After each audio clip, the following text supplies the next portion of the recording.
은지는 자기 옆에 나란히 걷고 있는 성철을 눈동자만 힐끔 돌려 살펴보았다. 성철은 그녀처럼 생각할 것이 많은 듯 멍한 표정으로 걷고 있었다. 그녀는 조금 전 자신이 선택했던 일을 후회했다. 미쳤어. 성철이한테 고백을 해버리다니. 서러움과 원망. 그동안 성철에게 느낀 감정이었다. 사실 은진도 성철을 좋아하고 있었다. 명훈과 성철 그리고 은진. 셋이서 가까이 지내다 보니 성철이 편했고 그래서 좋았다. 그녀는 자신이 성철에게 느끼는 감정이 사랑인지 아니면 그저 편하고 익숙하기 때문에 호감을 느끼는 것인지 알 수가 없었다. 그러나 시간이 지날수록 그 감정은 더욱 아련해졌고 마음을 전하지 못함이 안타까웠다. 그래서 그녀는 알았다. 내가 성철이를 사랑하는구나. 그녀는 자신이 성철에게 느끼는 감정이 점점 더 커져가는 것을 느꼈다. 하지만 성철은 그녀의 감정에 대해 아무런 신경을 쓰지 않는 것 같았다.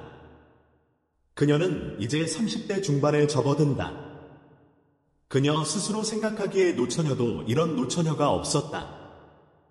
그녀가 알기로는 성철은 요즘 한참 주가를 올리고 있다고 했다. 거짓말은 거의 하지 않지만 허풍과 과장된 표현을 즐기는 명훈이 성철이 없으면 회사가 안 돌아간다고 침을 튀기며 은진에게 말해주어서 익히 알고 있는 것이다.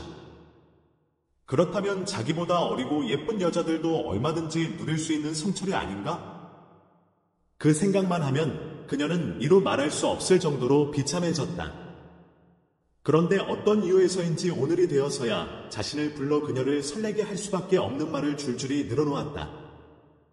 성철이 젊었을 때 자신을 좋아했다는 말, 그리고 아직도 자기 보고 아름답다고 한 말, 그 말은 그녀에게 한 줄기 빛 같았다.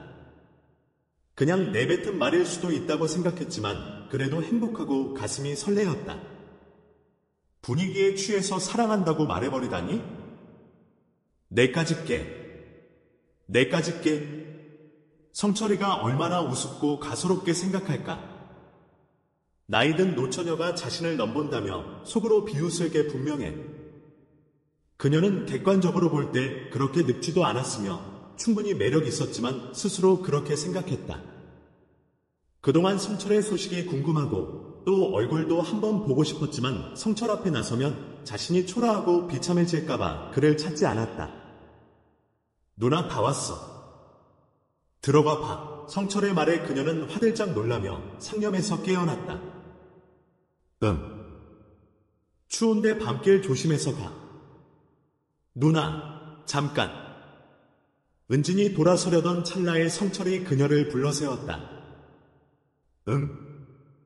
날 좋아했었다는 말, 이젠 안 하니란 얘기겠지. 그건 아냐. 자신도 모르게 손사래까지 치며 부정했다가 얼굴이 빨갛게 달아오르는 은진. 성철의 얼굴에 일말의 망설임이 떠올랐으나 이내 은진을 가볍게 감싸안고 그녀의 입술에 자신의 입술을 포개었다. 허머, 그럼 나 가볼게. 멋쩍은 듯 성철은 도망가듯 사라져버렸고 은지는 초점 없는 멍한 눈으로 돌아서더니 집으로 돌아갔다. 그녀의 입가에 언뜻 미소가 스친 듯도 했다. 성철은 드라마를 찍고 있는 연하를 지켜보고 있었다. 극중 연하의 캐릭터는 완전 청순가련. 친척네 집에 놀러오면서도 팬들이 알아보면 피곤하고 곤란하다며 모자와 선글라스를 끼던 시건방줌은 눈을 씻고 보아도 찾을 수 없었다. 참 이중적인 여자구만. 그는 지루하다는 듯 하품하며 연하에게서 고개를 돌렸다.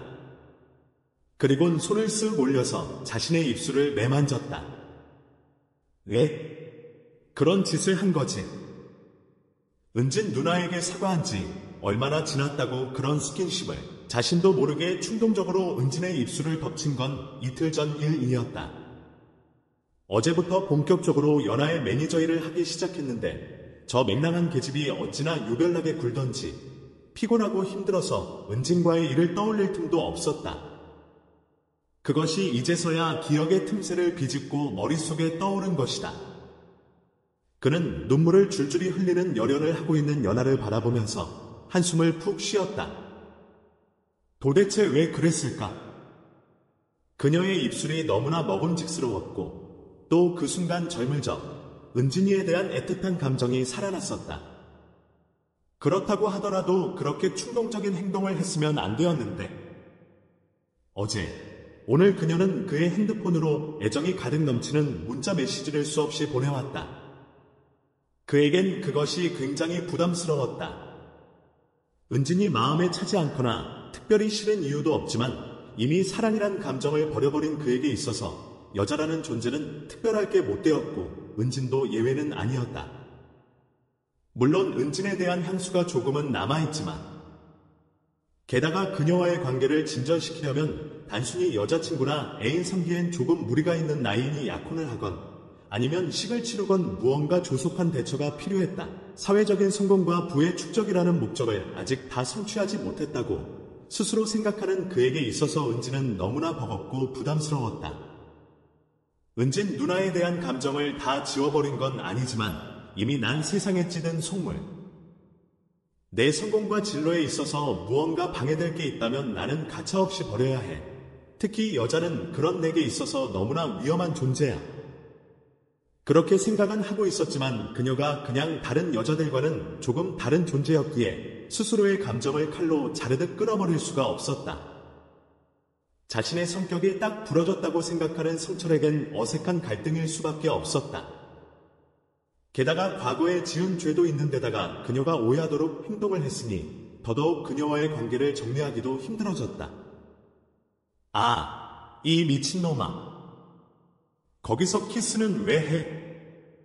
스스로를 비하하며 입술을 찰싹찰싹 때리는 성철에게 앙칼진 연하의 목소리가 들려왔다. 뭐해요? 그리고 보니 다른 연예인들은 벌써 매니저가 와서 모포, 잠바 등등을 입혀주고 있었다. 오늘 연하는 겨울 바다에서 남자에게 버림받으며 눈물을 흘리는 장면을 촬영했는데 날씨가 꽤나 추웠다. 그는 서둘러서 자신의 겉옷을 벗어서 연하에게 입혀주고 불을 피워놓은 곳으로 그녀를 데리고 왔다. 그제야 연하의 표정이 많이 누그러들었지만 그래도 세죽한 표정을 짓고 있었는데 성철은 마음 같아선 확 한 대 때려주고만 싶었다. 이봐요. 당신은 내 매니저라고요. 매니저. 여태까지 명훈 오빠가 잘 아는 사람이라 봐줬지만 앞으로 한 번만 이러면 확 잘라버릴 거예요. 연하의 말에 성철은 실수를 머금을 수밖에 없었다. 멀쩡히 다니던 직장까지 내버려두고 그녀의 매니저 일을 하고 있는데 잘라버리겠다니 한순간 그의 목소리가 쫙 가라앉았다.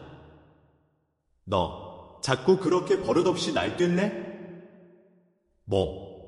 뭐라고요? 그렇게 목소리 깔면 내가 무서워할 줄 알아요. 자꾸 이러면 나 정말 당신 잘라버릴 거예요. 그렇단 말이지. 명훈 형님의 얼굴을 봐서 그동안 참았는데 도저히 안 되겠어. 나 이제 너 매니저 안 할 테니까 새 매니저 구하다가 또 옷 벗겨지던지 내 맘대로 해. 나지막히 말하고는 멀어져가는 성철을 바라보던 연하는 한순간 멍해졌다가 얼굴이 하얗게 변했다. 전 매니저에게 당한 일로 그녀는 사람에 대한 불신이 가득 찼다. 그나마 명훈이랑 잘 아는 성철이 믿을 만한 사람이었는데 저렇게 가버리다니. 봐요. 자신의 말을 못 들은 척하고 휘적휘적 자신의 차량을 향해 걸어가는 성철을 보며 연하는 안전부절 못하다가 결국 자존심을 버리고 폴짝폴짝 뛰어가서 그의 앞을 막아섰다. 양팔을 좌우로 벌려서 멈추시오 하는 듯한 자세를 한 그녀는 말했다. 가지마요. 비켜. 의미하네요. 비키라니까. 미안하다고 했잖아요. 엄마. 성철이 차가운 시선으로 노려보며 말하자 그녀는 결국 땅바닥에 주저앉아서 울어대기 시작한다. 저쪽에서 카메라 감독, 조명 감독 등등 몇몇 스태프가 이리로 다가오고 있었고 성철은 할 수 없다는 듯 말했다.